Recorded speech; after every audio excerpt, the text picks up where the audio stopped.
اور ساتھ ہی ساتھ جج صاحب نے یہ بھی فرمایا ہے کہ جناب اگر وہ اس وقت تک پاکستان نہیں آتے تو یہ وارنٹ دوبارہ مؤثر ہو جائیں گے، یعنی گرفتاری کے وارنٹ دوبارہ مؤثر ہو جائیں گے، اس سے پہلے آ جاتے ہیں عدالت میں پیش ہوں گے، تو جب تک یہ کیس چل رہا ہے یہ وارنٹ جو ہے معطل کر دیجیے۔ یہ عدالت نے آج یہ کہہ دیا ہے کہ اگر اسحاق ڈار 7 اکتوبر سے پہلے عدالت میں پیش ہوتے ہیں تو ان کے وارنٹ ختم کر دیے جائیں۔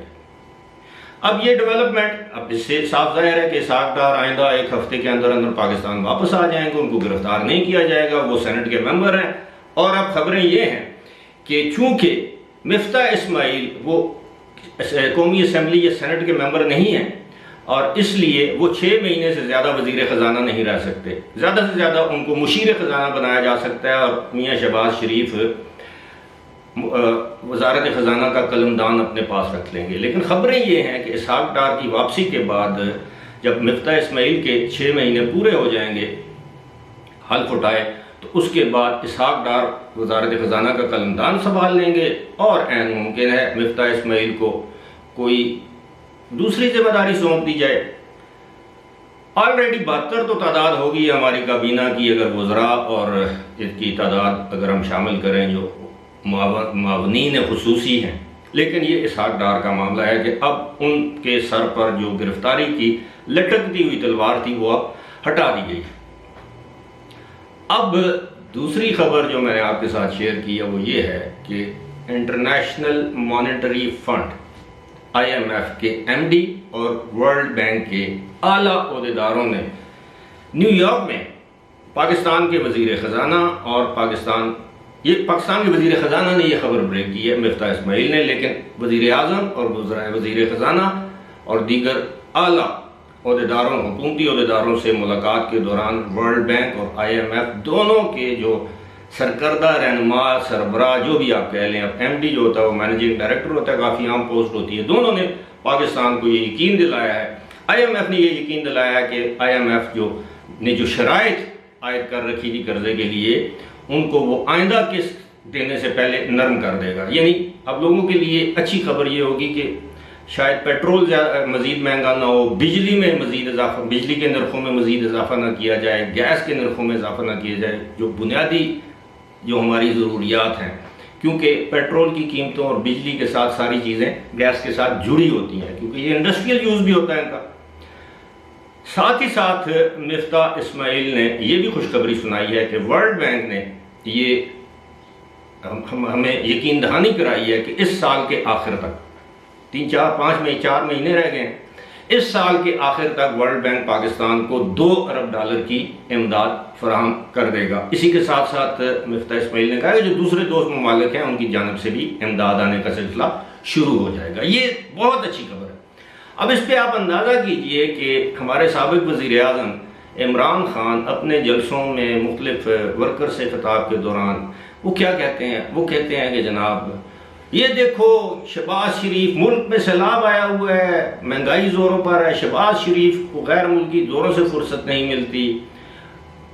بلاول بھٹو کا کہتے ہیں کہ جناب اس کو دیکھو وزیر خارجہ بنا ہوا ہے، کبھی ایک ملک لوگوں کے منتیں ترلے کر رہے ہیں۔ جناب بات یہ ہے،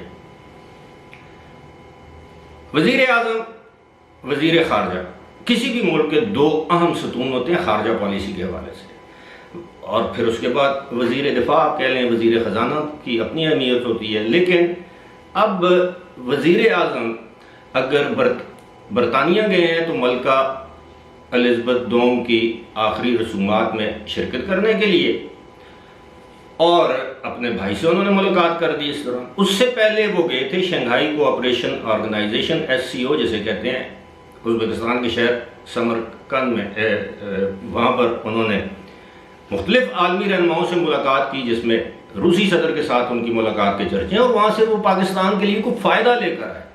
روس نے پاکستان کو انتہائی کم قیمتوں پر اور ادھار تیل دینے پر رضامندی کا اظہار کیا ہے۔ روس نے پاکستان کو گندم فراہم یا فروخت کرنے کا پر رضامندی کا اظہار کیا ہے۔ روس نے پاکستان کو پائپ لائن بچا کر دینے کی پیشکش کی ہے، گیس پائپ لائن۔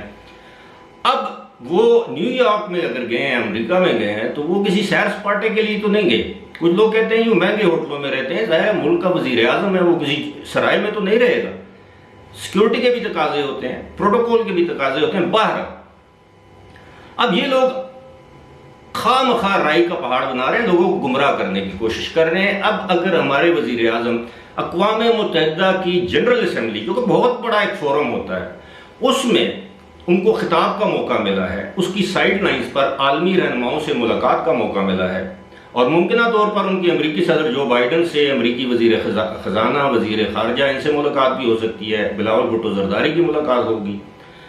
اس وقت تک وہ متعدد عالمی رہنماؤں سے مل چکے ہیں، اور ان کے جانے کی وجہ سے، یہ ان کی ایفرٹس کی وجہ سے، اقوام متحدہ کے سیکرٹری جنرل جو پاکستان بھی دورہ کر چکے ہیں، انہوں نے اپنی تقریر میں 3 مرتبہ پاکستان کی زبوں حالی، پاکستان کی معاشی زبوں حالی، پاکستان میں سیلاب سے ہونے والی تباہ کاریوں کا ذکر کیا، اور عالمی برادری سے اپیل کی کہ پاکستان کی مدد کرے.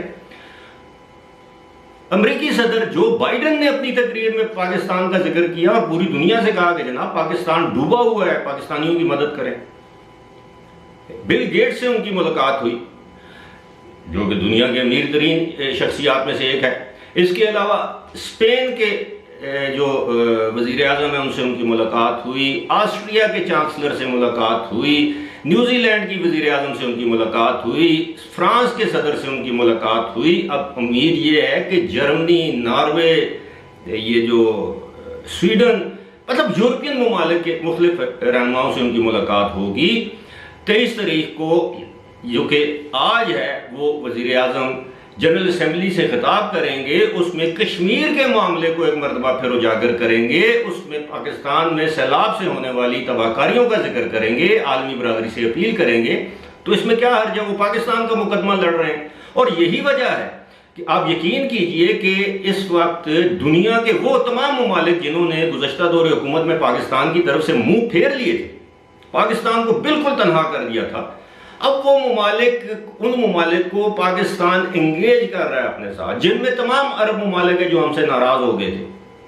کوئی گھڑی بیچنے کی وجہ سے ناراض ہو گیا، کوئی ان حکمرانوں کے خلاف گندی زبان استعمال کرنے کی وجہ سے ناراض ہو گیا، کوئی سابقہ حکومت کی پالیسیز کی وجہ سے ناراض ہو گیا. اور اس کا فرق کیا پڑا؟ اس کا فرق یہ ہوا کہ یو اے ای میں اب جو پاکستانی بستے ہیں ان کو شدید مسائل کا سامنا ہے. ان کو اب لوگ نوکریاں نہیں دیتے، ان کو ایک نچلے درجے کا انسان سمجھ کر یا نچلے درجے کا ملک کا شہری سمجھ کر ان کو نظر انداز کیا جاتا ہے. بہت سے لوگ وہاں پر بے روزگار ہو کر پاکستان واپس آ رہے ہیں، آ چکے ہیں.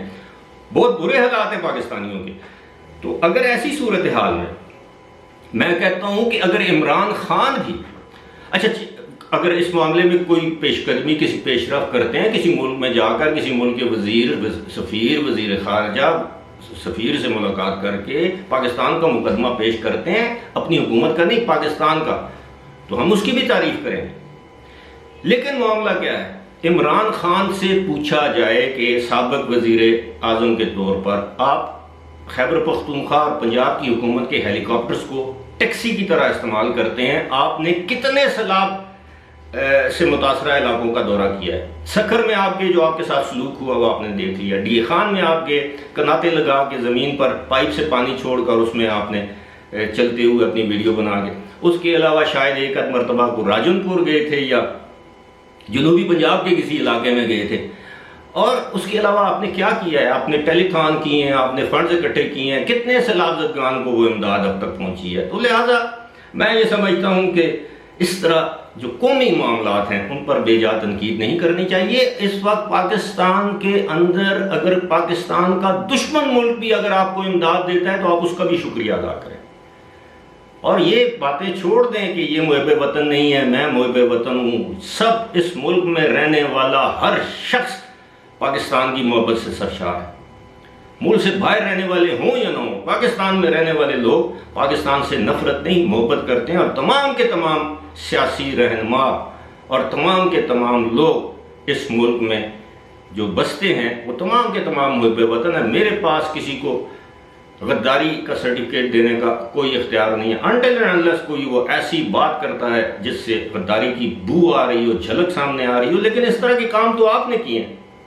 پاکستان کی معیشت کی تباہی میں، پاکستان کی معیشت کی بحالی میں آپ نے روڑے اٹکائے ہیں. IMF کو آپ نے دھمکایا ہے کہ جی ہم آپ سے کیے گئے معاہدوں کی پاسداری نہیں کریں گے، ہم یہ کریں گے. آپ تو چاہتے تھے پاکستان سری لنکا بن جائے، پاکستان میں ایسے حالات. اب بھی آپ چاہتے ہیں کہ پاکستان میں افراتفری ہو، پاکستان کی اکانومی سفر کرے اور کسی نہ کسی طرح انتخابات ہوں اور کسی نہ کسی طرح جیت کر آپ اقتدار میں آ جائیں. آپ کا مسئلہ صرف اور صرف وزارت عظمیٰ کی کرسی پر بیٹھنا ہے اور کوئی نہیں. فی الحال مجھے دیجیے اجازت. خدا حافظ.